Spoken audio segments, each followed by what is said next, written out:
basically means any upper riparian country has a legitimate right, just because by accident of geography, just because they are higher riparian, that means they can choke the water of the lower riparians all across the world, not just in Pakistan. So this precedent set has implications for Latin America, for South America, for Africa. And what are we going to do about it? I mean, are we going to actually allow for the upper riparian countries to tell the lower riparian countries, boom, you are now going to have food security, you're not going to have food? So for us, we're going to lobby.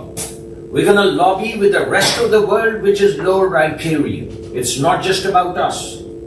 It's about the rights of every single country, Europeans included, who are lower riparian, because you're establishing a new regime of rights which is differential with upper riparian countries. So that's kind of our second point. The third is, what are you attacking? Are you... Yeah. Oh, thank you. Yeah, I go overboard. This man is a very, very good checker. Look, it's not just that the water that flows. What flows with the water is a civilization. What flows with this water is climate. We have 13,000 glaciers. 13,000 glaciers. We are having the highest gulfs across the world right now. We're having these glaciers burst into lakes. And when they come down, they bring down boulders half the size of this room from 35,000 feet, which basically devastate all civilization that lies underneath. So it's not just water. This control, this release, this flooding, this devastation is of enormous consequences. So I'll pause here because my friend Sherry is going to then also write me another check. Thank you, Chairman. Just very quickly, I think this does amount to an existential attack on our water security as well as our food security. So climate impacts both of, the water cutoff impacts both of these. The Indus River, which we're talking about, is the lifeline of the country. It is the only basin that feeds and supplies Pakistan with livelihoods, crops, and all sorts. All of its cities are clustered around the Indus except one. So it is the defining lifeline of the Indus Valley civilization, our geopolitical entity, as well as India. We share a river basin with India, which is larger than the size of UK. It's larger.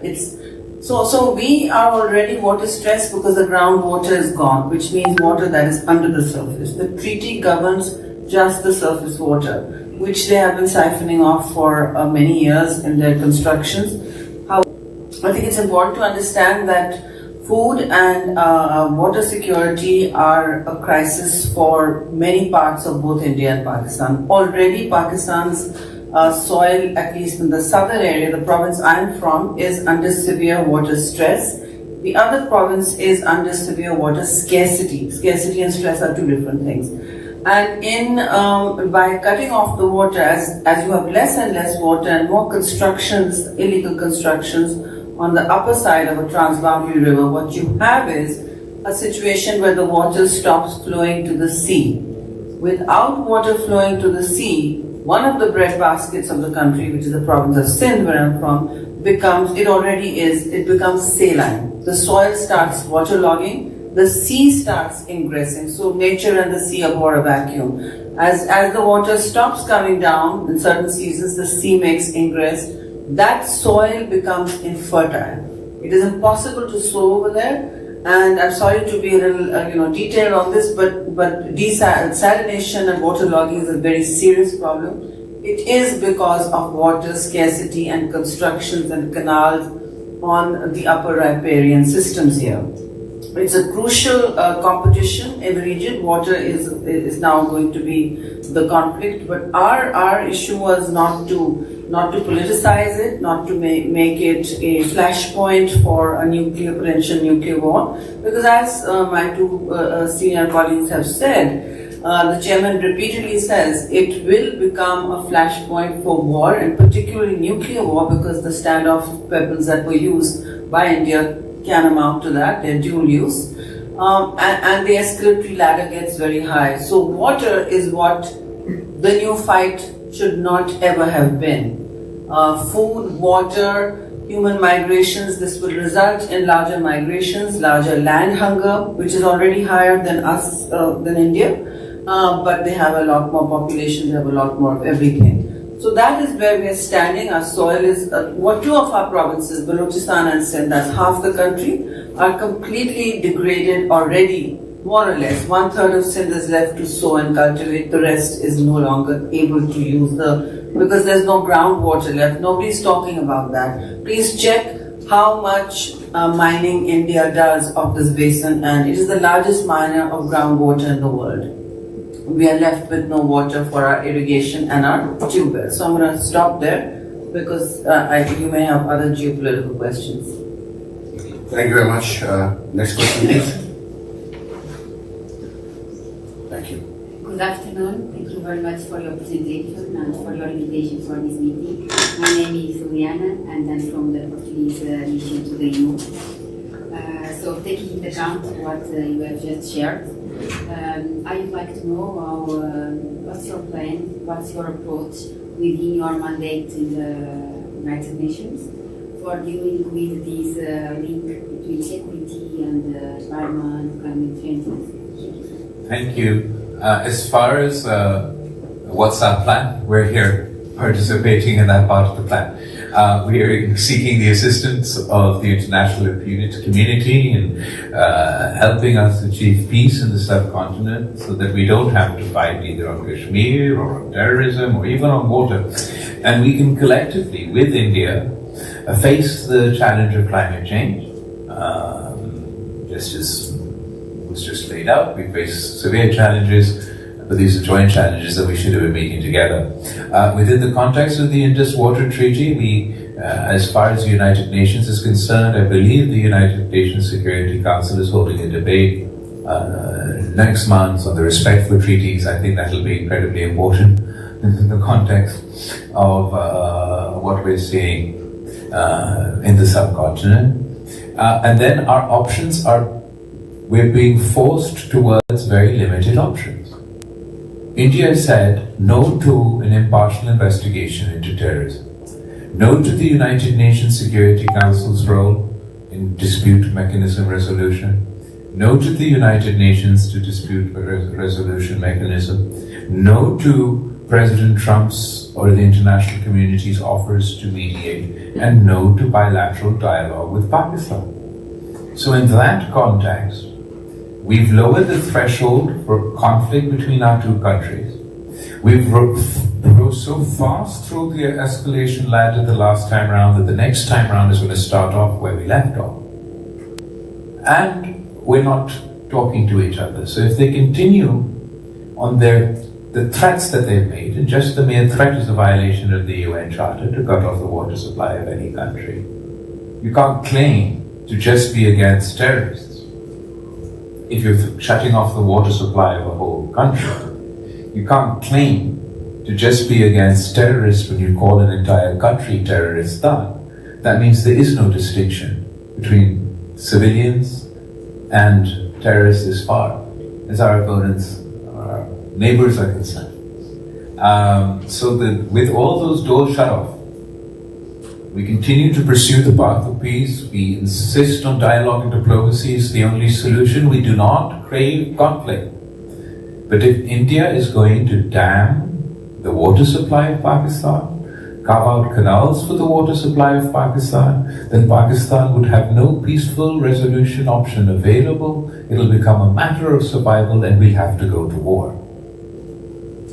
Eliana, you'll have to join your voice with us because you should have empathy for us. You know exactly what we are talking about. Thank you. Next, anybody who wants to ask questions, it doesn't need to go in any order. It can go in any order, but it's with anybody who feels. Thank you, and thank you very much for the invitation. Ralf Gnetzke from the International Center for Migration Policy Development, ICMPD. We work with your authorities in the country, but my question is not about migration actually. Okay. It's clear it could be a consequence, what was the strike. My question is actually now you refer to the international community, while we are in Brussels, could you be a bit more specific possibly what you expect from the European Union? What you think realistically the European Union, which role it could play in the efforts of the international community, taking into account that sometimes it's the European Union, what is it? Is it strong? Is it weak? It's far away, given the current shake-up order as well. Yeah, what do you? It's a very, very valid question. We're very encouraged by everywhere we've gone and the keenness with which people would like this dispute to be resolved through dialogue and diplomacy.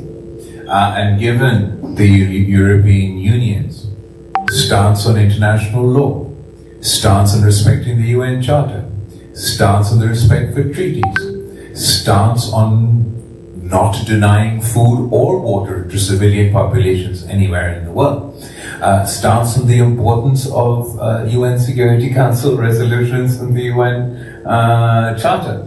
I think that there's a lot that the European Union can do.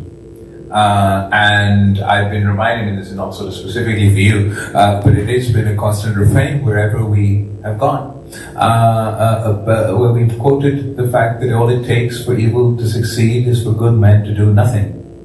And I don't believe, luckily, that anyone is ready to do nothing in this conflict. The Europeans are not only talking to us, they have been talking to the Indians, and they're also encouraging dialogue and diplomacy is the only avenue, the only pathway forward to solve this conflict. We note even with the Indian foreign minister standing right next to your commissioner, she still insisted in messaging the importance of international law, condoling with the loss of lives on both sides. So we appreciate these subtle messages.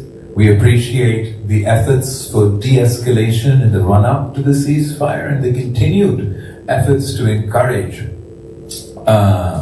dialogue in pursuit of peace.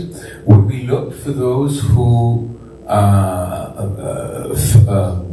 for what we ideally like to see is for us to be able to depart from this sort of false binary that has been created post this conflict, where all of a sudden, in the interest of being neutral arbiters, but India isn't interested in anyone being an arbiter, but in the interest of being neutral stakeholders, suddenly peace is partisan, dialogue is partisan, the respective treaties, or at least voicing the importance of the respective treaties is partisan, and speaking against the weaponization of water is partisan. But I leave it to the specific individuals involved, the institutions involved, the countries involved to assess what best serves our goal.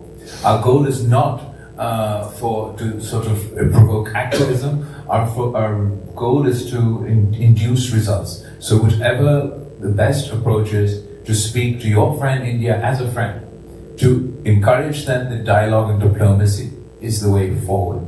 That the caricature that they paint for Pakistan is not the same experience that at least the Americans or the British or anybody else had. Those all would be positive developments. We don't expect to achieve peace in a day, but we're encouraged by everyone's willingness to play whatever role they can in facilitating that process.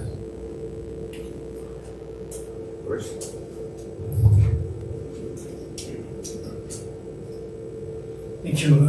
There's many questions to ask. I'm a retired journalist working on the Journalists ever retire? Journalists do retire, but then they remain active. So we can never escape the profession. There's many questions that I would ask. One is, you said we need a solution to Jammu and Kashmir. What is your proposal to make a step forward on this question that has been bugging South Asia for more than 75 years? Second, India cannot just turn off the tap and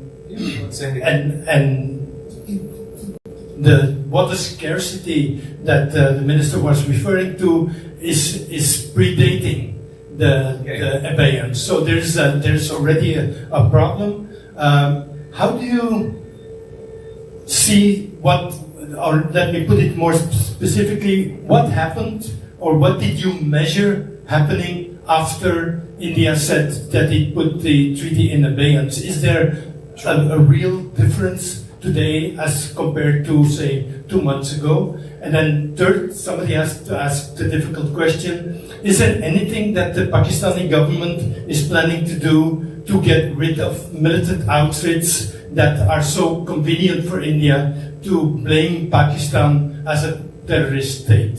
Thank you for the opportunity to answer all these questions. These exactly the topics that you mentioned are those that we believe that can come up within the context of a comprehensive dialogue with India. If we have a comprehensive dialogue, that means an all-encompassing dialogue. And that gives us an opportunity to discuss all each issues, at least bilaterally.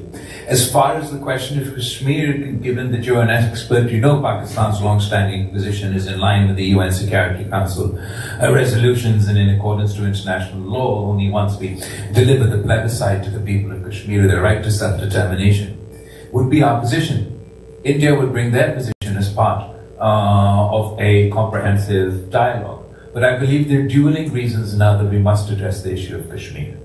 If India thought that this was an internal issue, they have ensured that this never remains an internal issue.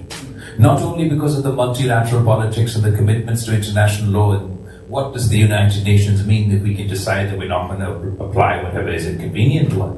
Not least the promise that we in the international community has made to the people of Kashmir, not least because this is a legacy of partition left over by the colonial powers that still bleeds to this day, has led to wars in the past and is providing the groundwork for the wars between us, India and Pakistan, even to this day.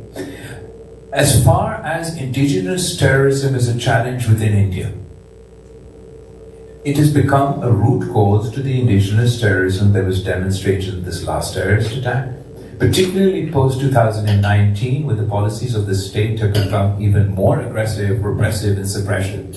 They've moved away from their domestic commitments to the people of Kashmir.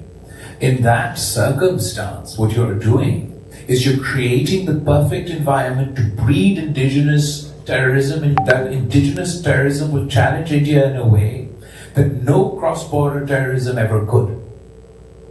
And instead of addressing this issue, we're ignoring the issue and making it worse.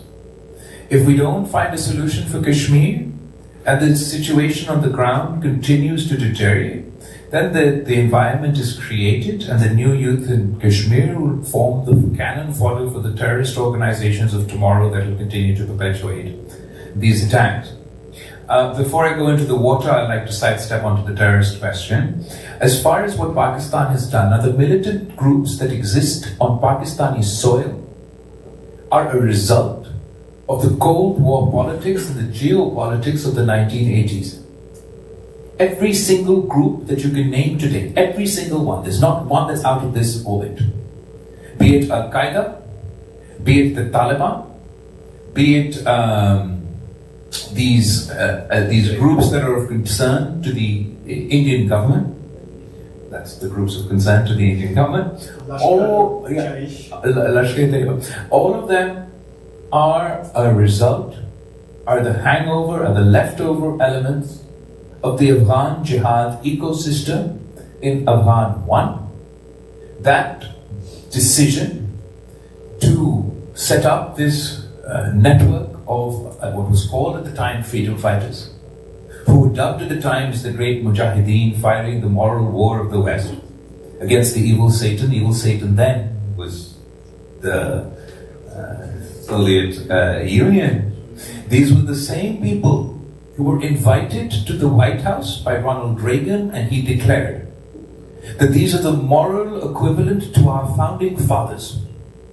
And Pakistan, well, at the time was under a dictatorship, and my mother, Bilawal Bhutto, was leading the resistance against the dictatorship. Even at that time, she warned the Pakistani authorities and the international community that you're creating a Frankenstein monster that's going to come back and haunt us. And that Frankenstein monster came back and haunted the US at 9/11 and the entire world.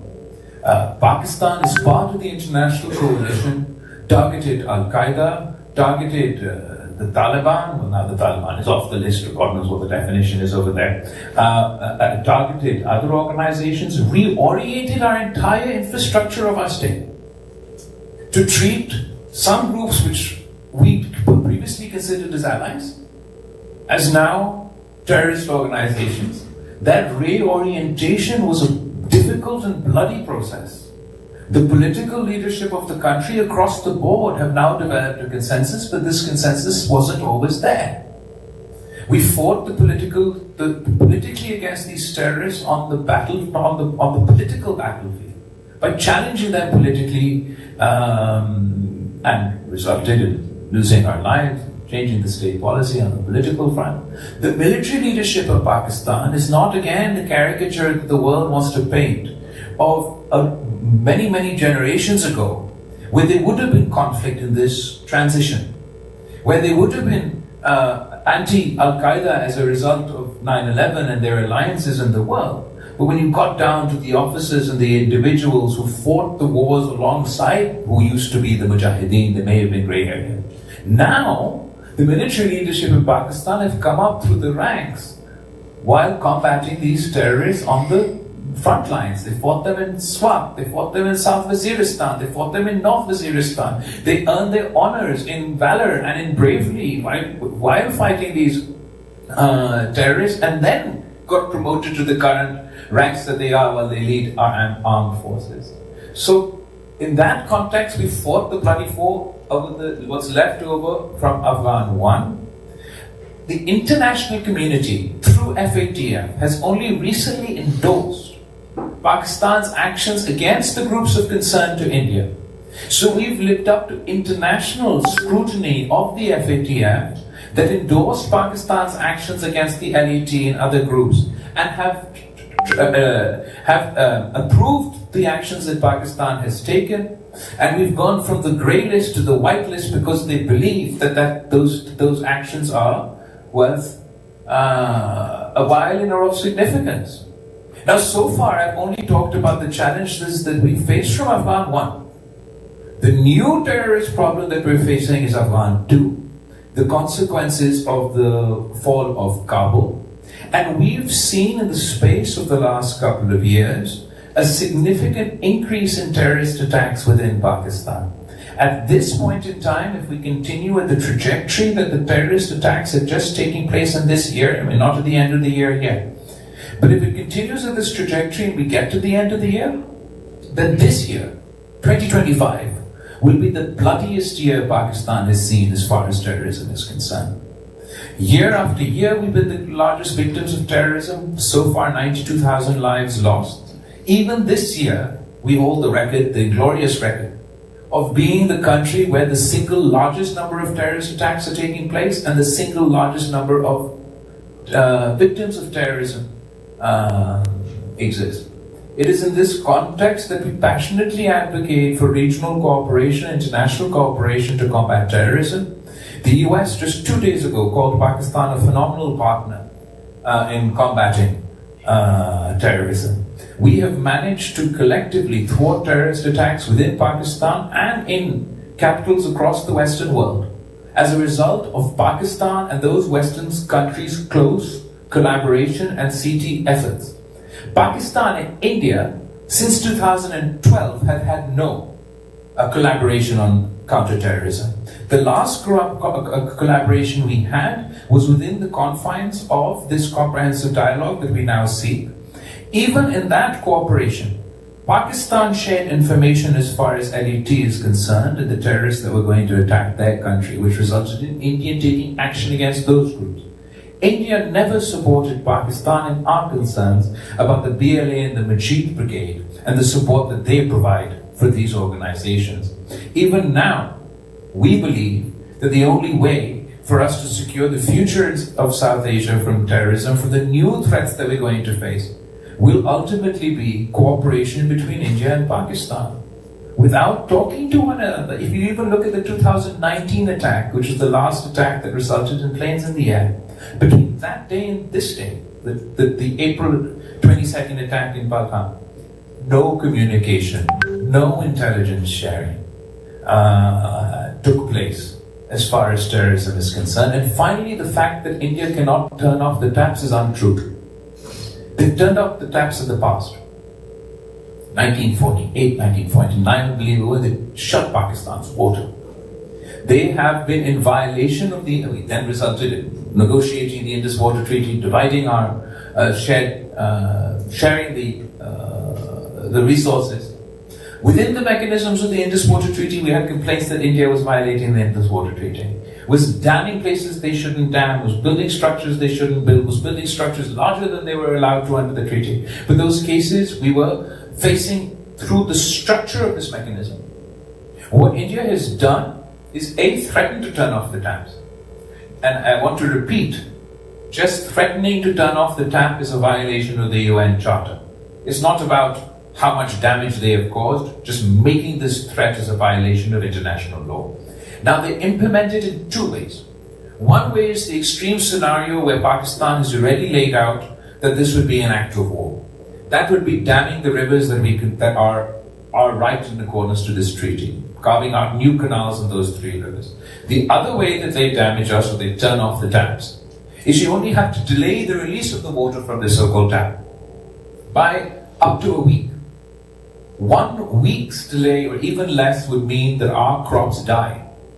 And our agriculture economy is devastated, our people is devastated, our food security has connotations of those. So, it's not about their ability or capacity to turn off the taps. This precedent should never be allowed to set. We cannot allow the weaponization of water in this way. We are seeking a new dialogue with India, where we will make new promises with one another and potentially sign new treaties.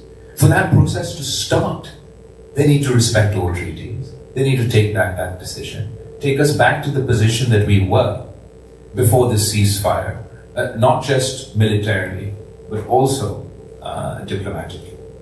I mean, if I may just ask, just add to it. How long do you think it would take to turn the tap off?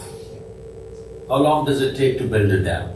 You'd blink, and we'd all have the answer. It takes 6 to 8 years. 2019 is when we had our skirmish. That was 6 years ago. That's how long it takes to build a dam. So when you say, have they turned the tap off? Should we wait when we are left with no water and the tap is actually turned off? So it doesn't take much to build a dam. It doesn't take much to build a canal. So the fundamental question is not have they turned the tap off, because the chairman has already answered that yes, they have. Over the past 1.5 months, they've flooded and held back water when we needed it for cropping. And for the winter cropping, they're going to do it again because there's scarcity of water. And when they hold back water during winter cropping, our saplings, our seeds would die. And they only have to hold it back through the cascade of dams that they have just for about 10 days. And we'd have food security, we'd have drought. But that's not the fundamental question. The fundamental question is, when you're making policy, are you making policy for day before yesterday? We'd blink and we'd be in the 7th year. And then what are we going to do? That's basically fundamental to this dispute. If anybody has a couple of final questions for me, then I have to step out to another interview, and I'll leave you in the very able hands of everybody else to also answer your questions. Thank you. Thank you very much. This has been a very insightful afternoon. Greatly appreciate it. My name is Eric Piaget. I'm a researcher at the United Nations University in Bruges, and I'm coordinating a work package on science diplomacy at the VUB, which is part of this alliance of universities called Utopia. But I very much admire your commitment to dialogue and diplomacy. What I was interested in knowing is, of course, the ecosystem of diplomacy is much broader than foreign ministries. There's track 1 and then track 2. The Institute of Multi-Track Diplomacy even has 9 different tracks of diplomacy: businesses, civil society, religious organization. I was just curious to know how you might envision engaging these other diplomatic actors towards your diplomatic objectives. Sure, we can do like a quick fire round of a couple of questions and I'll go through. Hello, Andreas Stignitz, yeah. Work for the EAS. A very short question. Sorry.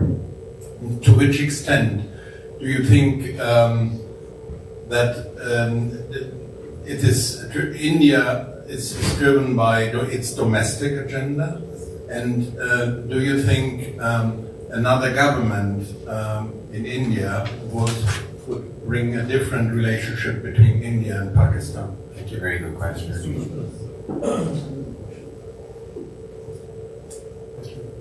Michel de Kemeter, Club of Brussels. We are experts in regeneration, socioeconomic and environmental. We did an inventory of over 100 projects of greening in the deserts, in hyper-arid areas. A lot of solutions exist, and I was wondering if you have also, because the water problem is going to be worse by the year. So we can try to manage what we can manage today, but we know it's going to be worse. Solutions exist, local solutions for water management, flood captation, etc., etc. Do we have experiences like that and knowledge centers that knowledge can be shared with them in Pakistan or not? Or would you be interested to connect? Okay, absolutely. I think that let's start answering those questions. Justification to not talk and then unilaterally act, whether it was in 2019, the unilateral changes that they took within the Kashmir context or in the Indus Water Treaty. But obviously we will continue to pursue that path, and we would be very keen at any level and at any way if this conversation could start. I believe that a minimal improvement should be that at the moment we have DGMO to DGMO talks as far as the ceasefire implementation is concerned. The minimal elevation of that talks would be an NSA to NSA level talk, and then sort of develop it forward towards a comprehensive dialogue. As far as domestic politics, absolutely it's driven this. The only variable that has changed throughout this scenario is the domestic politics of India and the ruling government of India. Never before was water used as a weapon. Never before anyway, as far as their domestic politics is concerned, I also don't want to comment on it beyond the reasonable, I can comment on it from my concerns, but ultimately that's a decision that the Indian public has to make. It's a decision that the Indian public has made, and we in Pakistan have to deal with this reality. And the reality is that you have a new government in India, that's a Hindutva government in India, that seeks inspiration not from the Gandhian secular India, but by the RSS assassin that assassinated Gandhi. They have a completely different approach to how India should work, how the region should work. They're ideologically committed to the idea of Akhand Bharat, which means that a greater India, an imaginary India that never existed as a single entity, that exists in the minds of these Hindu extremists, and they want to impose that view of the world on the entire region. And it encompasses Afghanistan, Pakistan, Nepal, Sri Lanka, Bangladesh. So I'm sure people are watching what's happened with the only nuclear armed nation with trepidation. But this map of the greater India, and other countries in the world have similar aspirations. This map of Akhand Bharat is on the walls of the Indian Parliament. So they've painted what they'd like to see in the region. And they use the tool that they use to achieve this is they use the whistle of terrorism to demonize the Muslims in India, the Muslims in Indian occupied Kashmir, and now, by extension, the Muslims in Pakistan. And Europe knows all too well what happens when you normalize the dehumanization of a specific community anywhere in the world. They've done it, you've witnessed this in the past, they're doing it before our eyes. Obviously that has consequences. But we're saying we're willing to have dialogue with the devil in the interest of peace. We believe that India is not in its own, whatever its aspirations are, whatever its ideology is, the decisions that their leadership has made has left both sides less secure. It is not in the interest of India that we leave our fates in the hands of non-state actors and terrorists. On the one hand, every time talks have been derailed, they've been derailed because of a terrorist act. So even in those circumstances, we, the leaders of India and Pakistan, are not deciding the fate of our people. We're leaving it to the terrorists to decide that we're talking, so they'll go into an attack and we sabotage the talk. Now we're saying that the decision to go to war will not be taken by Modi or Prime Minister Shehbaz Sharif. The decision to go to war between two nuclear arms nations will also be taken by nameless, faceless terrorists who decide to attack at will. This entire corner that Modi is painting his country and our region into is not in our mutual interest. To say that we have fought generation after generation over Kashmir and we will continue to fight. We will never talk. To say that we fought then after that consistently over the issue of terrorism, but still we're not to talk or to investigate.